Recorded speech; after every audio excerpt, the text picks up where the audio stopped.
Welcome, welcome. Love at first sight.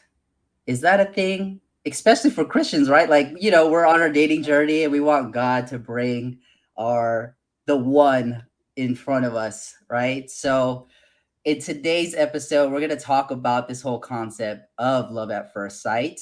And yeah, this is the Dazed and Confused um, in the Dating Pool podcast with myself, Mickler, and the lovely Rachel. But before we get into it, we have a very special stuff for you guys today. But just to preface everything, we're not dating as experts. We're not dating coaches. We are just two Christians who are on the journey, um, who are desiring marriage and just want to honor and do it the kingdom way. So, Rachel. Hello, welcome to the Dazed and Confused in the Dating Pool and Why It Doesn't Have to Be That Way podcast. I am so excited to introduce you to a couple who have become very quickly close friends of mine. And, when it comes to this idea of love at first sight, I don't know about you, but I used to say hopeless romantic. Now I say hopeful, right? Like I love the movies. I love the stories. And sometimes it paints this picture in our heads, whether it's Disney or Hollywood or whatever, or a novel we just read of oh, I'm going to meet this person and I'm just going to know, and it's going to be butterflies and fireworks and amazing. And sometimes, well, it doesn't exactly look that way. And so when I first met this couple I'm about to introduce you to, and they started sharing their story, I just love it because it's so real. And I think it's an important story for us to hear as believers who are on our dating journey. Because, so many times people write relationships off because, oh, well, I didn't feel fireworks or there were no butterflies or whatever. And I think, honestly, I think that's kind of a very shallow approach. And so when I hear their story, I just feel like it flies in the face of everything that a lot of popular dating culture or even romantic ideas says to us. And so, without further ado, I am very honored to introduce you to my friends, Jared and Jomaris Blumenscheid. And please take it away, guys. We're excited to hear from you tonight. Great. Yeah, so it's nice to meet everyone, and thanks for having us, Rachel Mickler. It's nice to meet you officially, Mickler, and nice to see you again, Rachel. Yeah, so I think just to start off, like I came out to Colorado, I had a bunch of doors slammed in my face from a job perspective, and the one job I applied for in Denver, he kind of wanted me out here. I remember interviewing and thinking, like, God, why am I here? I don't know anybody, and I just felt a peace about it. And then I had like this missionary friend say, "Hey, I'm in Denver." And I'm like, "Yeah, curious thing. So am I." And there's like all these little signs, and finally came out here and got involved with like this meetup group that was Denver Christians 25 through 45 and just looking for a community. And then from there, just kind of started going on hikes. And a funny thing is, we were like with Jomaris, like I met her during one of those hikes. We went on there, kind of talked, we're friends for a little bit, and then Wait, wait, things wait, kind of wait, wait, blossomed. wait, wait. I'm going to totally interrupt you. That's I'm gonna come back, don't worry. okay. I was like, wait, you're like skipping over the best part of the story. If you don't All say it, right, I'm so sure everybody else will chime in with it. So anyway, continue. right.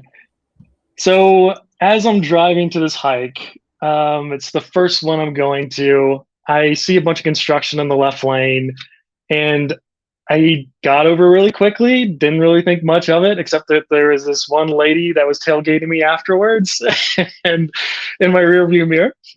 So we were going, I'm like, I really hope this girl isn't going to like the same hike or whatever. But turns out she was. And the way I met Jomaris was basically I cut her off in traffic. That's how she describes it. Me, as like I was just getting over it naturally because there's construction. I was in the right, but of course, happy wife, happy life. So she's right.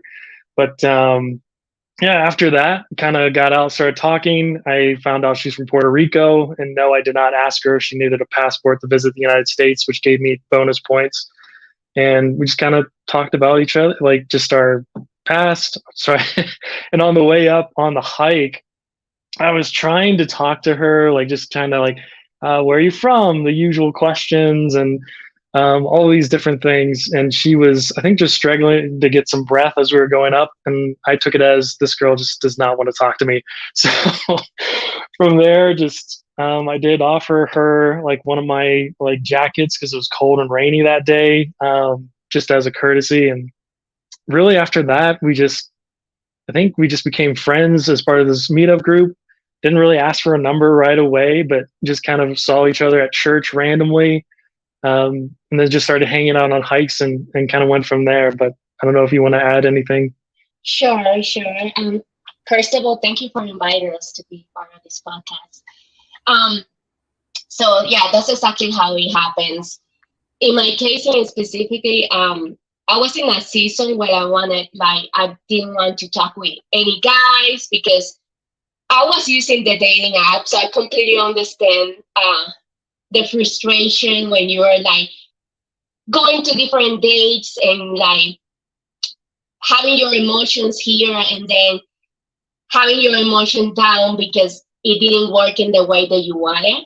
So a month before I met Jared, I was like, I should concentrate myself in the Lord. And at that time, I was like doing my master's degree. It's like, this is time for me to take a break for dating and just concentrate in my relationship with the Lord and also on my professional development.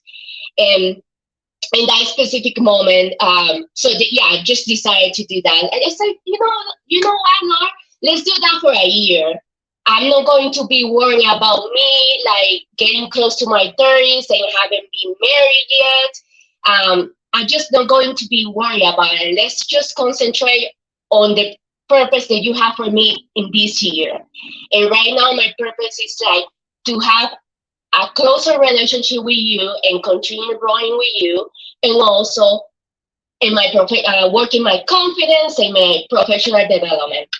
So it's very interesting because that happened in the summer of 2019. And then a month later is when I met Jared.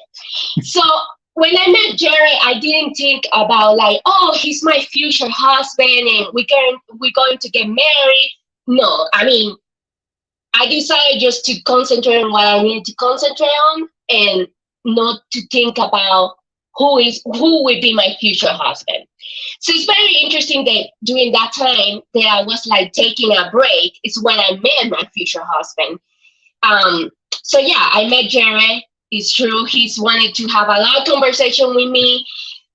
I was like, I didn't want to give him my number or anything because I just like, I want to concentrate what I needed to concentrate on. So yeah, we became friends. The interesting thing with Jared is like, it didn't feel like, it felt like different because first of all, I didn't think about, oh, he's my future husband and this is the guy that I'm going to date. I was in a season in my life that I just wanted to make friendships. And for me, that was the important thing. So secretly you wanted me, but whatever. Of course. Anyway, so just to give you an overview, so I know what is the frustration and be like on those dating apps and having your emotion here and then going down and just like, it's just, I don't know if you want to ask something. I feel like taking over. Honestly, I was frustrated too and said, God, I'm kind of writing off. I'm just gonna work on myself, my career, and I'm gonna build a life and invite someone to it, and hopefully look up one day and see someone that I would like to send that invitation to. And I didn't expect to cut her off in traffic, but it worked out that way. And I think it wasn't like the Hallmark movies where, you have a beam of light shining down or it starts, snowing when you're supposed to like kiss if like for the first time or whatever. So it's not like these, cheesy movies and there weren't angels singing. It was just a real kind of relationship and kind of God allowed things to develop the way they did. And really just kind of fall into place when, the families kind of like both really accepting both of us. From just the tastes and just I think just for fun things to do, music, eating, all of that stuff. and really going to church. And then just kind of like this all around kind of attraction that kind of developed over just really, I'd say, a year or so, and then blossomed into something more. So definitely thankful for that. And I'm also thankful for second chances, because I think, or really third chances. From that, like during the second time I saw her, it was another meetup. We were doing some kind of like meeting at a coffee shop with a bunch of people, really just the group leader, me, and Jomaris that showed up. And I was saying a joke on the way out, and she thought I was like, I was kind of being sarcastic, but hopefully trying to be funny, and it didn't land well, and she thought I was being a jerk. So it definitely was, first of all, like I cut her off in traffic, and then apparently my jokes didn't land, and it just got off to a rough start. But like over time, as you got to know someone's heart and see the other person, and see what they were about, and really like even in church, I saw her lift her hands to worship God, and it's like, okay, this could work. And so things like that, little hints along the way, and it kind of just grew from there. I even had to compete with some other guys in the meetup unofficially. We were trying to sit next to her, like in the car with Sean, and then kind of inched my way in there. I'm like, playing defense a little bit. You might not know that, but Yeah. Wait, Jared. So I heard your story. Jomaris, like with you, are you like, did you get offended when he cut you off in traffic, or did you not take it that way? Like when you got out of the car, were you just kind of like, this guy? Like, how was that? Well, he cut me on traffic, so I knew it was him, but I was following him to the place where the meetup through when was meeting. So I was like, why am I following up this guy? And then, that's why I learned he was part of the meetup group. So we were going to the same place. It wasn't just a random guy. So it was like, I didn't say anything about it. I think it was nice on him. We have introduction, and he introduced himself, and he knew about Puerto Rico. So I found that interesting, but that was basically it. You were into me. It was, I wasn't like, I was just trying like.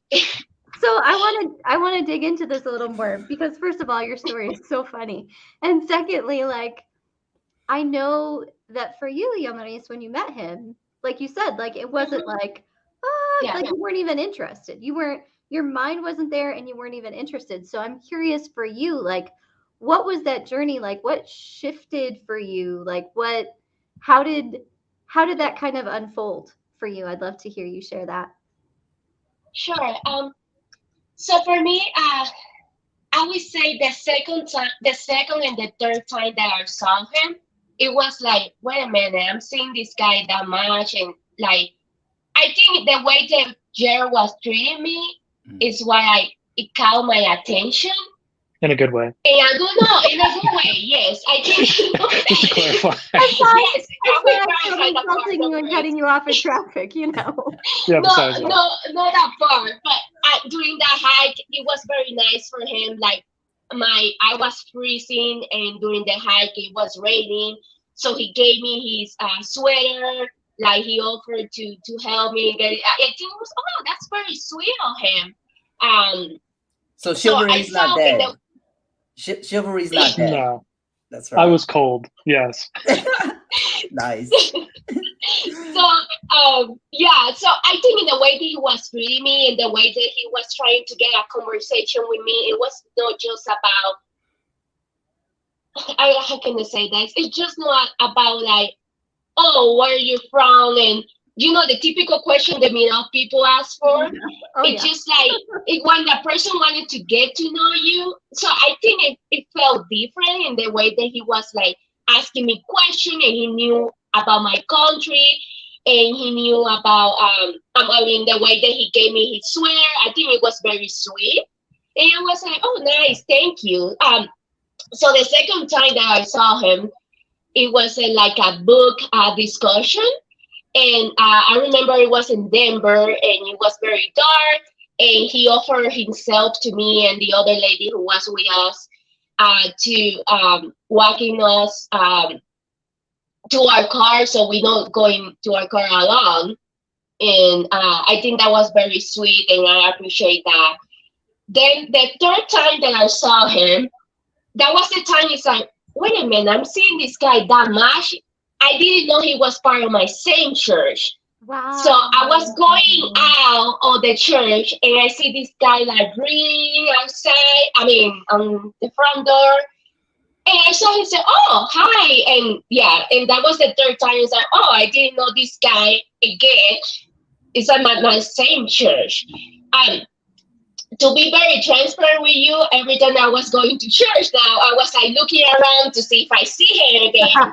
But for some reason, I didn't see him again. And I was wondering where was that. And that's when you changed to another campus. And I didn't know that. So then we saw each other like again in another meetup event. And that's when we started like talking more. And like that's when we always say connect.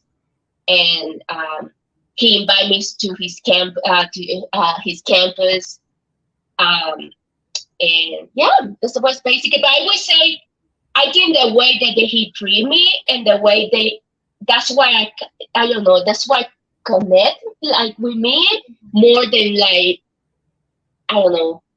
There was no flirt and convert at first. So. Exactly, it was just in the way. In the way that he was treating me. And I think that's very, I think for girls, I don't know if Rachel, you can tell me, but it's so important to have a man that treat you with respect and you feel like, even you don't know this person, but you feel love, you know? I don't know if I explain myself, but totally. Totally. It just, I think that's one, yeah, it connected me more with Jared, yeah. So Jared's place of pain became his place of rain. So cutting you off the traffic, he made up for. No, the thing that's so cool as I've gotten to know you both is Jared really is a gentleman and has the heart of a gentleman. And I just want to point out that like it's towards you, but it's also towards all the ladies. Yes, correct. In a proper way. Let me say that correctly. In a proper way. Yes. Yes. You know, like when we were at the 4th of July, you know, as ladies were leaving, he's like, wait, where are you parked? Hey, gentleman, who's walking her to her car? You know, and so I just, you know, and even that night, even though he insulted you, like making sure, sorry, Jared, making sure that like both you ladies got to your cars. So I think that there's something to be said for that, because I think that as a woman kind of observing from the outside, when you see, oh, this is his character versus like, oh, he's trying to impress me, you know? And so I think that that's something that you even noticed on the hike and how he was treating you and how he was interacting with other people and other, you know, other ladies, how you saw him at church. I just think there's a lot to be said. So in your case, again, you weren't looking and he clearly wasn't looking when he got over. Sorry, Jared. Not sorry. Good one. It's just too fun to think about. No, but like what truly attracted you to him when you were in a season of not looking was his character. That's what made you take notice. And I think that's worth pointing out for the sake of this discussion, that, you know, it's not about trying to impress somebody on a first date or a second date or a third date. It's how are you living your life? Because the way that you're living your life is going to translate in your actions. And sooner or later, you know, the truth is going to come out. And so if you are already living with honor, you know, in the man's case, if you are already being a gentleman, if you are already as a lady, if you are already being kind, you know, all these things, like those things people are going to take notice of. So I wanted to stick that point in there because I was just really gleaning that from your story. No, and I love that I love that you're bringing that up, Rachel, because I think for guys, whether kingdom or not, like sometimes we do have the intention where it could be like, oh, I'm just trying to get with this girl. So the way that we act and the things that we do is just specifically for that moment because we're desiring that one thing. but I love how being a gentleman is who Jared is. It wasn't just for that one moment. And I think that's very important. Like for me, in the past, I was like a nutrition coach, and I would help people, guys, lose weight.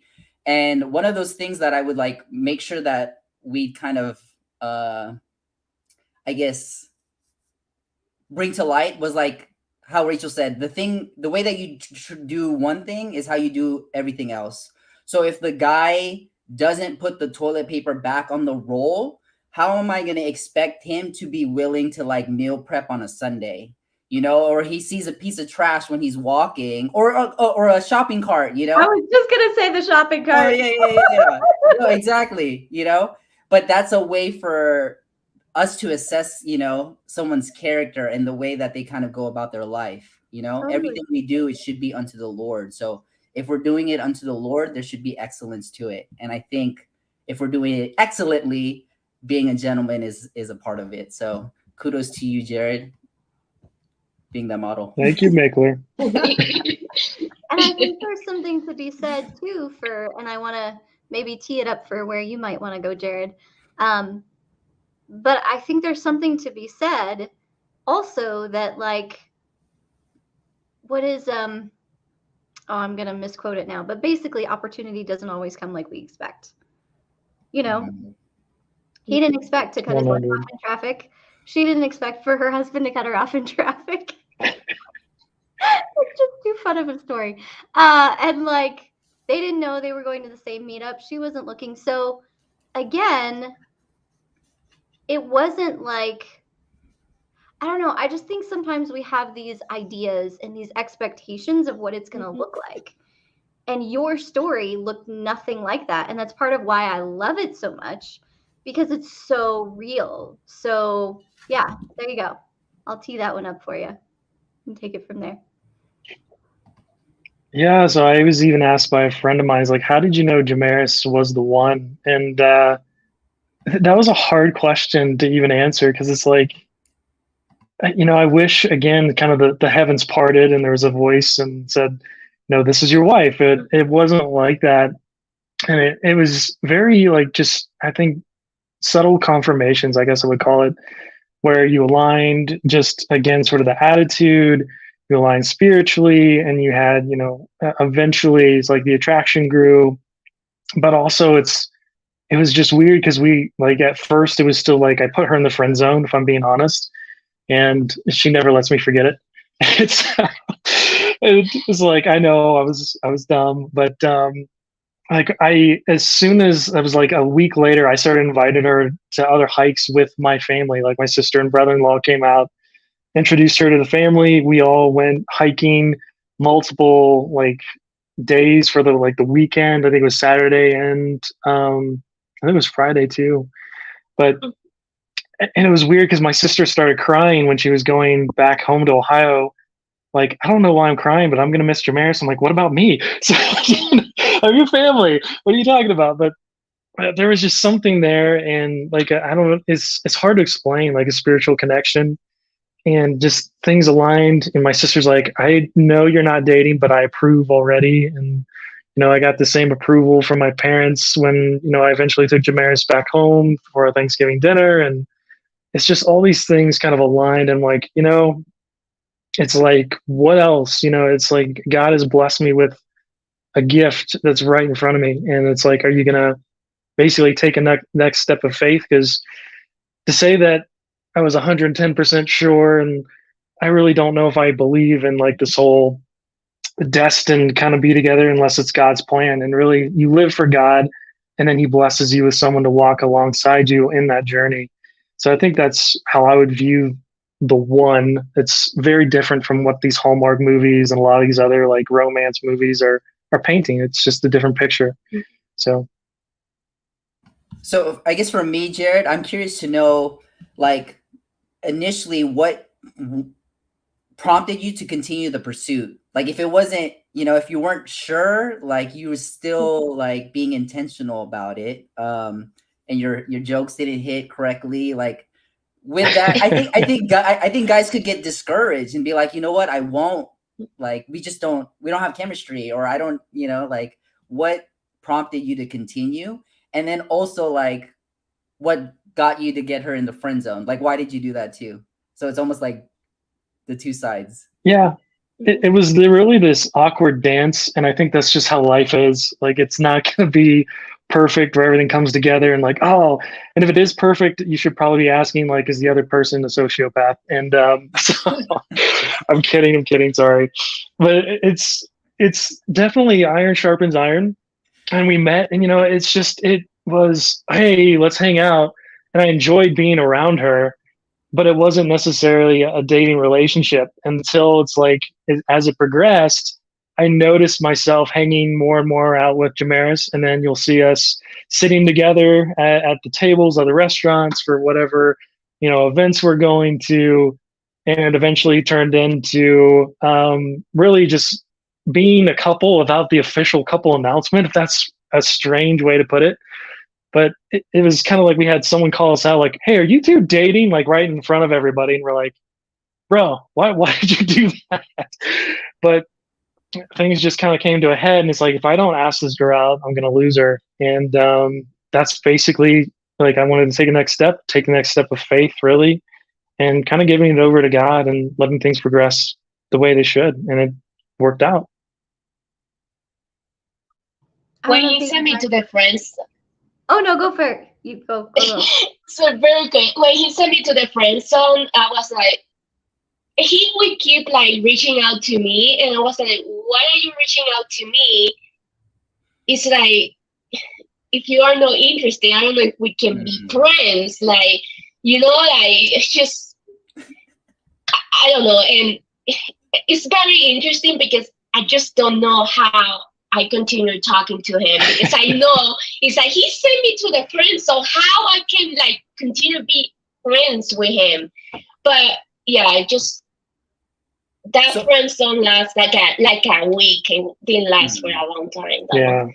Yeah. The awkward side hugs got me. So so at that time, Jomaris, that was like you kind of had feelings for Jared already, and yeah, okay. Yes. I will tell you that the day that I knew I had feelings for him, it was it was like months before he sent me to the friend zone. It was actually I remember I was in a church service, and for some reason I felt like, you like this guy, and I said, well, I was supposed to take a break. I was supposed to like this guy anyway, but I just remember that's the day that I just, I don't know, just find out that I like him. And yeah, the friend zone, like that was like, I would say 4 or 5 months later than that. So what did you do when he put you in the friend zone? Did you? What did I did? Like, yeah, like. Oh no, I start crying. I start crying. Yeah, I'm very emotional. Everybody who knows me knows that I cry for everything. So yeah, I start crying, and he felt bad. It's just like, this girl is crying, and you say like, oh. Anyway, but yeah. I regained my jerk status for about a week, and then I rectified it. So yeah, I was like, oh gosh, it's like, why I open my heart with this guy, and this guy is not interested in me. It's like, it's just why. And yeah, but yeah, he came back. Like, I wasn't reaching out to him, just to clarify. Yes, which is good on her part. Like, did you? Know your worth. Yeah. No, I just. If that's what you want to, like, you just want to be friends, like, that's it. And yeah, he continued reaching out. I didn't reach out to him at all. So you put her in the friend zone, and then you kept reaching out. Yeah, so I think I realized my error. It was like, I was struggling with some other things during that time, and it was just kind of like, I was talking basically to family. I'm like, look, there's this amazing girl, and, I could, pursue this action, but I'm like, my mom's like, you could be missing you could be missing a wonderful person right in front of you if you don't act. And so I had to pray about it and think like, oh my gosh, and just come to that thing where it's really just taking a step and not, again, I think in this culture, it's constantly like, I'm an overthinker. Like, I think about everything, think about all these different scenarios and what about this? What about this? And it's like, just, take a step and let God do the rest. And yeah, I'm glad I did. She's amazing and she's my match. And I love hanging out with her family and just kind of just the whole culture. And we just, it's disgustingly cute. Like, I used to make fun of these couples when I was single. I have some good friends that we'll call them Sean and Amber. And like, I used to nickname them Shamber because they were just together. I became that couple. So, and you still you are. know who I'm talking about. Yeah.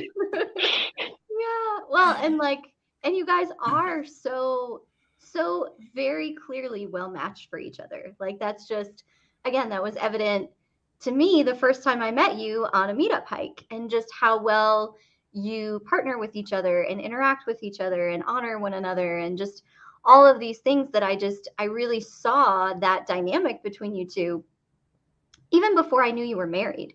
I was like, wow, like this is a kingdom couple, and then I found out you were married and I was like, well, no duh, So, like, this makes a lot of sense. So I love what you said, Jared, because I am also an overanalyzer, overthinker. And something that has been coming up for me more and more and more, and it's interesting because it keeps coming up in like conversations and news feeds and whatever, is this idea of something that my parents, who are pastors, have counseled couples for years, which is love is spelled R-I-S-K. That's And good. whether it's dating or marriage or even just getting to know somebody, there is a risk involved. And if you don't take that risk, you don't find out. And like, I was having this conversation with somebody from the meetup group who you can imagine. And he was like, I just don't know. Like, how can you be sure that it's going to work out? Da, da, da, da. And I was like, you're not sure. Mm-hmm. You're never sure that it's going to work out, right? Like, you just have to, some things in life, you just have to take a leap of faith and trust God. And like, obviously, if you're getting red flags, like, you would be an idiot to run into that. But, True. but if you're not getting red flags, if you feel the peace of the Lord about it, like you said, if, the way my best friend Titi calls it is the trees of the field clapping their hands, right? If you have like the agreement of your family and her family, like people around you that you trust who are, in a multitude of counselors, there's wisdom, right? So if you have these multitude of counselors around you who are like, yeah, like, we really see that this could be the Lord, or we really feel peace about this for you, like, that's the trees of your field clapping their hands. And so, like, at some point, you have to decide if that's a risk you want to take. And there's nothing to say you have to take that risk. But I just love how for you, Jared, you were like, if I don't do this, I could lose her. And, I know I want to kind of tread carefully on that because, in the kingdom, there is no FOMO. At the same time, opportunities of a lifetime have to be seized within the lifetime of the opportunity. And so, like, you could have lost her. I mean, you just stuck her in the friend zone and broke her heart, So, like, you could totally have lost her. And so I just love that for you, even though you were unsure, and I think that's something really, really powerful to point out. In the midst of being unsure, in the midst of like overthinking, in the midst of, well, I don't know about this, you went after her anyway. And I think, again, like, we want it to be, we want like skywriting in the sky, like, this is your spouse, and it just, like, life isn't like that. And so I think that, I feel like I'm just quoting a lot of scripture, but there's nothing wrong with that. But like, the verse that's coming to mind is like, when you turn to the right or the left, your ears will hear a voice behind you saying, this is the way, walk in it. It doesn't say when God turns you to the right or the left, right? Like, you have to do the turning, and then your ears will hear a voice saying, this is the way, walk in it. And so I think particularly when it comes to kingdom people, we want to be sure. We want to know that we know that we know. We want there to be absolutes. We want to be like completely sure. And even if you're just getting to know somebody, like, you don't know where it's going because, like, love isn't love unless it's freely given and freely, received in return. So there's always free will in the process. There's always choices to be making. But if you don't take the risk, like I love the way my mama says it, like the answer is always no until you ask, right? Like the answer is always no until you try. So if you're not willing to take the risk, then you're never going to find out, no matter what it is, whether it's something in life or a relationship. And so I love that you are bringing up that part of your story, because I think it's something really powerful, and I think it's something that needs to be heard as kingdom people, that love is spelled RISK, and sometimes you just have to go for it. What would you say to that? No, absolutely. It's, again, as I mentioned, just taking a step of faith, and there's certain things that need to align before that, and you definitely need to be praying about it. It is funny, like in preparation, I think just for this podcast, I was just praying, and I had things I thought about, I wanted to talk about. And then like during my quiet time, guy kind of tapped me on the shoulder and it's like, no, actually you need to talk about this. And I was like, okay, agree quickly. But I was reading First Samuel, and I was looking at basically the story of Hannah and just the birth of Samuel. And I'm like, oh, how does, this relate to dating? But if you read the story, it's like she was basically, married, but at the same time, she had a chief rival.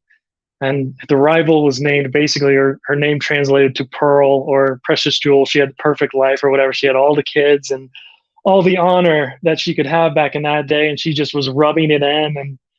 And Hannah could not delete her Facebook or Instagram and couldn't get rid of the so-called perfect life or anything like that. And constantly woke up and faced the reality of, my life's a little bit different. It looks different.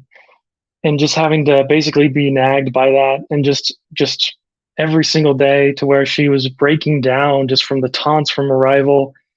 She eventually goes to the temple, starts praying and just pouring her heart out to God, and really giving what is most precious to God, is like her dream of having a child. And it could be a dream, of getting married or dating someone, or whatever you're facing. Is like kind of just being willing to give that which is most sacred to God and say, your will be done. You know the desires of my heart. I'm going to give what is most precious to you and let you steer me where I need to go. And then the next verse I thought was very interesting. It says, in the course of time. I think in our society, we hate that verse. It's like, I don't like the in the course of time, mantra, but it is so necessary to prepare you, or to prepare someone that, to be brought into your life, to really have that dream come about. And it's kind of this waiting game, but she went out in faith anyway. And then what I thought was most amazing, what God really wanted me to lay on my heart, is when she gave birth to Samuel, eventually she was given the fulfillment of her dream. She named him like Samuel, which translates to God has heard. And I just feel like God laid that on my heart. It's like, I don't know what you're struggling through. And I think this is for somebody, whether they're dating, they're waiting for that spur, like someone, or we are looking for a dream. Like God just wants you to know, it's like God has heard. He has heard you. Now it's just like faith and trusting God, and that'll come about at the right time. So I hope that encourages somebody. Again, maybe you'll cut them off in traffic. You don't know. And things won't always look good. And, Jomaris and I have a joke, like when we were engaged, like I may have, I don't know, merged over and said, I think I just cut off the best man. So it's just it is, life is funny like that sometimes, but just be encouraged that God hears you, God has heard, and just please take that away and be encouraged today. That was so good. Thank you. That was really beautiful. I know that spoke to me today, so thank you.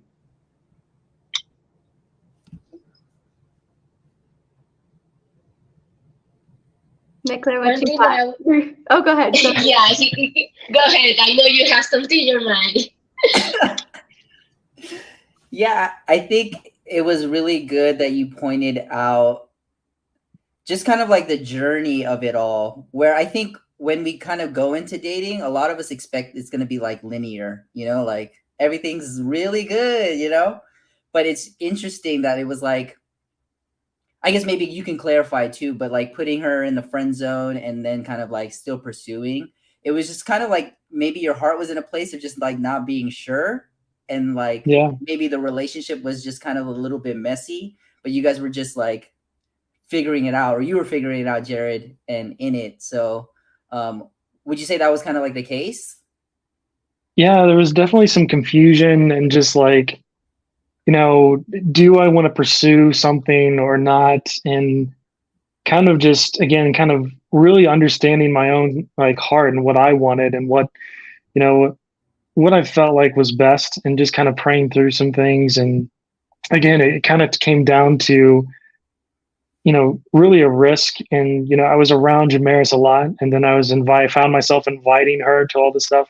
So I feel like, I don't know if my spirit knew something before I did. And so it was just, again, we had game nights, we hung out, and it's like, I think people knew before even I did sometimes of, hey, you really need to pursue this girl. And so from there, and then as we started dating, things just started blossoming, and just hung out all the time, and just really spent most of my like free time with Jomaris. And then to the point where, like, it's probably just best that we get married so I can save on the gas money. And, I'm kidding. But, but it just kind of developed, and it's hard to explain. It was messy. It wasn't this, again, like we were falling in love within 3 days, and, everything just magically appears and butterflies are flying. And it was a messy process, and you just got to work through it and pray through it, and things will just align. Yeah, so like I guess how can we manage expectations going into it? Like, I guess we realize that it's not like what you guys are pointing out in this thing. It's not butterflies. We might not hear the voice of God type of thing, but this is embracing like it might be a mess, it might be confusing, it might go back and forth type of thing. Definitely. So again, I kind of wish I had heard the voice of God. That would make things so much easier. Yeah. I'm not saying you can't. Like, God certainly speaks and still speaks, but it was, again, just kind of a difficult process. And I would say that I was pursuing a girl back in Ohio, where I'm from, before I moved out here to Colorado. And I had just that. I thought I knew I had everything lined up. Like, this is how it's going to work out, and this is what my life is going to be in 10 years, and it's going to be amazing. And yeah, no, it didn't work out that way at all. And so sometimes we think we know, and it's like, I feel like sometimes God kind of looks at those plans and doesn't necessarily laugh, but he's like, I got something better for you. And I'm glad that it failed, just because I wouldn't have met, again, my match, and things gone through the messy process. So it's hard because you're dealing with a spiritual aspect, but then there's our flesh and sort of our own personal struggle aspect. That's what makes it messy, right? Like, that's what you're wrestling with, and just kind of the culture pressures and all this kind of external just things you're taking in, and you have to block out and really just focus on God. And then again, you kind of look up and say, wow, she's kind of cute and she loves Jesus. Let's go. Yes. Okay, so then I'm curious to know, Jomaris, like what was going on in your heart, like that allowed you to, I guess, give him like another chance for this to work out? Like, Yeah, that's a great question. That's a great question. Yeah. I would say because we became friends first, so there were a friendship there. So there's a part of me that didn't like wanted to like miss that friendship, if that makes sense. So I don't know, it's very hard to explain. Like, I don't even know why I respond back to him, because I was emotional, I was mad, like just like it's a great question. It's hard to explain, but I think she was into me. Well, obviously I like him, but it's just like Kidding. Sorry, babe. Sorry. I think him coming back to me, and like I believe you apologize as well. You want to make sure that I was feeling good. Like you can tell, like he was kind of like worried about me, and it's like, why are you worried about me if you literally sent me to a friend zone? Like, what is the point? So, yeah, I would say that that's what happened. Like, it just he would continue like to wanting to know how I was feeling, and wanted to talk to me. So it's just like I think I gave him the opportunity this time, and it worked out. Yeah, It turned into me pursuing her, and yeah, thankfully I got a second, third, fourth chance, and it's a great thing. And being able to pursue her, which I think was the right thing, because I think sometimes I don't know. There's times where it's like you really have to know who you are in Christ. That you need to build a life. Basically, that's again we are designed for God, not for necessarily like another person. You know, I know that sounds counterintuitive, especially on like a dating podcast, but really you were designed for God, and your relationships glorify Him. And so it's kind of like a spouse, you know, it's like I'm the cherry on top of, you know, essentially Jomaris's life. Like we complement each other. But at the same time, it's like we are complete in God, and you really have to be whole people going into a relationship. The other person's not going to fill in the gaps because that's a gap only God can fill. And it's so important to understand. And if you think you have issues now, I mean, you go into a relationship and you don't deal with some things, like your issues have issues now. And so it's tough, but it also brings kind of a responsibility, maturity to it, and making sure you're right with God and He's the goal, and someone else will kind of walk alongside that. Yeah, I love that. Because I think a lot of people, we cling on to the whole thing like, oh, I met my better half, you know? But you're emphasizing like, no, we are a whole person, and then we're meeting another whole person, and then we're coming together and multiplying type of thing. yeah. It just doesn't work. I mean, if you're again hoping the other person completes you, and it's a compliment, not a completion. It doesn't work that way. It causes some issues, and thankfully, if God's the center, things just work out and kind of go from there. The other thing I think guys do, that if they make mistakes when they pursue, like that is their goal in life, is to get married. That's a great goal, but it should not be the goal. Yes. If that makes sense, because stay for the guys in the back.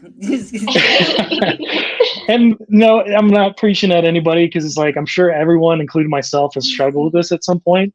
But it's like once you get married, then what? Like, what are you about? Like, you don't know yourself, and it's like you're supposed to invite someone to a complete life, and then you think your work is done. It's not done. Like, relationships take work, and so if that's your entire goal, it's like, well, what are you about after that? It's like you got to have a combined mission for the kingdom, and so if you don't have that, it's going to be a problem. Yeah, no, most I'm definitely. done. I'm sorry. Most definitely. One of my mentors said, like, if you find your mate before you kind of find your mission, then they'll alter your destiny, you know? And I was like, dang, that's true. So, but if you have that mission and that vision that you're going for, especially as a man, then the woman comes alongside. Then it's like you building that kingdom purpose together. And yeah, Rachel, you would go for it. Yeah. I was just gonna ping Jomaris, because I know we've had some good conversations about that. Like, what would you add to this conversation? I think, especially women, we always dream with and we having this wedding and having the Prince Charming to come. And I mean, I don't think it's a bad thing to have that dream. I'm a planner, so to be completely honest with you, I planned my wedding before I met Jared, and I knew what I wanted for my wedding, how I wanted my wedding dress. So I don't think that's a bad thing. I don't think it's a bad thing to you to describe your future husband and how you wanted to be. But there's seasons in life that you need to go back and think, is that my main goal? Like working yourself, working your relationship with God, and that we come. It's just sometimes and that happened to me. Sometimes we just concentrate. Oh, I just need to get this. Have a relationship with this guy, and my future husband needs to come, and then like everything else would be like aligned. No, just work first on your relationship with God and your development, your professional development, and then that will come, and that will, as Sharon mentioned, complement you. It should not be like the main goal in your life, if that makes sense. I don't know if that responds to your question, Rachel. Yeah, totally. No, I love that. And Jared, that was a mic drop moment. It's a compliment, not a completion. I think Yeah. as singles, particularly in church culture, there's this idea that like, oh, when I meet my spouse, like everything will be lovely and like then I'll really be doing what I'm supposed to be doing in life or whatever. Like this whole idea of like this is the goal. No. Yeah. So much more. Who are you as a person? Like you said, who are you? What has God called you to do? Like you guys were talking about. Mm-hmm. What like I read this in a post the other day. Like as a couple, you're on mission for the kingdom. Like it's so much more. And even as I was reading that, the Lord brought to mind, one can put 1,000 to flight, but two can put 10,000. And it just really stirred up in my spirit. And I started praying for my husband in that moment of just like, of the mission that God has for us together. Right. And like, this is why it matters. It's not just about like, oh, I want to be married, or oh, I dream of this, or oh, I'm a romantic, or whatever. It's like, it's so much bigger. And I think sometimes we have a shallow view of something that is so much larger than us. Everything in our lives is so much larger than us when it comes to the kingdom. Like, we're not here just for ourselves. We're here to make an impact for the kingdom every single moment, every breath, every day of our lives, everywhere we go. And so when we go through life just thinking about this is my life, this is my day, we miss it. This is a bunny trail, but I heard a powerful testimony this morning from a friend of mine, and I'll just be brief, but like she got to, I'm going to cry. She got to love on a little boy whose mom had passed away, who was grieving his mom because she went to the store to get hamburger buns, and her son saw this kid skating and was like, and he was just moved in his heart, and he was like, Mom, we got to stop. We got to stop. That boy needs Jesus. And come to find out, he already knew Jesus. He needed a mother's love in that moment. And so that was just even today, such a reminder to me of like, Lord, no matter what is going on in my life, let my eyes not just be on me. Like, what is it that how do you want to love on others through me today? What is it that you want to do? What's the impact that you want me to have for the kingdom today? Whether it looks like that, or texting a friend that you didn't even know needed some encouragement today, or praying for somebody, or giving somebody a smile, or whatever. Like, it can look like so many different things. What is it that you have? And so I think that when we take that perspective into marriage, it shifts things, because now it's also not just about like who's cute, who's funny, who's whatever. Like, no, who am I? Who do I see myself intentionally partnering with to make an impact for the kingdom together? Right? Because this is so much bigger than just, I want to be in love. Right? Like, this is so much bigger than that. This is two are better than one, and two coming together as one for a very, very strategic purpose. And I think that we have to realize that, and we have to be clear about that, even going into dating, because it shifts the entire conversation. What would you guys add to that? I would just say amen. Preach. That's great. Man, good stuff. I was thinking the other day, because a friend of mine who's married was at work. She was showing me a video, and basically the kid had a blowout, and I was thinking, and she had a bunch of mess everywhere. I won't go into details because it's, yeah, walls, blinds, and I'm thinking, if you're single, it's okay to be content because you don't know. Like you're gonna be in like 5 years wiping some doo doo off the blinds, thinking, "Oh, I'm here," but then there's always something else, right? It's like marriage is wonderful, but it's like you can also enjoy where you're at because simple things like leaving the house become exponentially harder, especially when you have kids and all those other things. So again, I fully agree with that. And I also heard a pastor say, like, love is not always glamorous. And there was another example, which I'll skip because I think I've already gone down. And I think I shared it with you, Jomaris. And you're like, are you really going to share that? I'm like, yeah, probably not. But, but it's just a good example, I think, of, enjoy the moment. Like, God hears you, things are going to come together. And thank you again, Rachel, for sharing that. And Mickler, thank you for your wisdom, too. It's just love hearing your hearts, and that's just amazing just to kind of just hear your stories too. Yeah, no, most definitely appreciate you guys being on here. So I guess, like, would you leave someone with a piece of encouragement? Like, a lot of the people who are on this, who are watching, like, we're on the journey, dating. A lot of these relationships don't work out, and it's like our heart's broken, but then we can get encouraged again because someone else comes along the way, and then we're trying to build that. It's just like this crazy roller coaster. Yeah, for sure. So do you have like a piece of encouragement that you would want to impart to viewers? Would you like to start, Ben? Sure. I would say don't let your desire to be married or your desire to be dating to distract you for the purpose that God has for you today. It's pretty good. Piece of advice, I think, again, the biggest thing for me is just kind of like building your own life.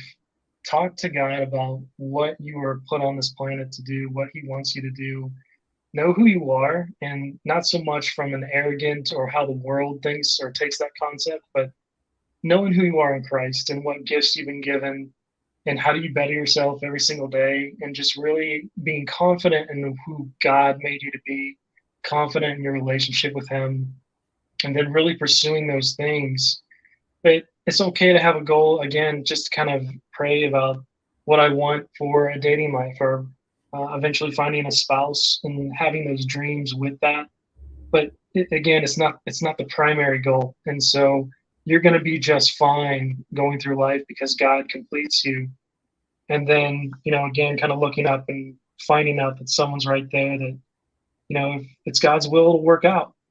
And again, I'm very thankful that some of these other relationships that I've been in, to the point where, like I said, I just kind of sworn off dating for a while and said, God, I'm done. I'm just going to work on myself. And then again, I had already met Jomaris. I'd already cut her off in traffic. We had already had the awkward jokes not landing, and then and like all of these things. And then it kind of developed from there, again, as I pursued God and moved towards other things. And it just kind of was brought in at the right time, and just the marriage life. And so I'm thankful for that. And it's like, don't get discouraged. Like there's always something to learn, and there's always a lesson to take away from everything that you do, and kind of give it over to God, and being willing just to really develop into that future husband that you need to be, or future wife that you need to be, and interacting with people, and how to really just how to behave and honor really your spouse. And sometimes God can use even the bad things. He doesn't cause the bad things, but He can use the bad things to happen to you to really just sharpen those rough edges, and so you can really love your spouse well when you do meet them. So please be encouraged. Help is on the way. God has heard you again, and just keep praying, but please pursue God first, and things will fall into place. So the sentiment of Matthew 6:33, like, seek first the kingdom of God and His righteousness, and everything else shall be added. Like, I love how Jomaris like put that too as an emphasis, because I know the guy's perspective, like, okay, yeah, like, master, Mhm. mission, mate, like, let's focus on that, like, in the priority and the order type of thing. But it's also the same case for women as well, Okay. is what I'm Sure. saying. Yeah. Nice. Want to land the plane, Rachel? Or should I? Sure. All right, cool. No, again, thank you both so much for being with us today. I really love you. I'm so glad that God connected me with you guys.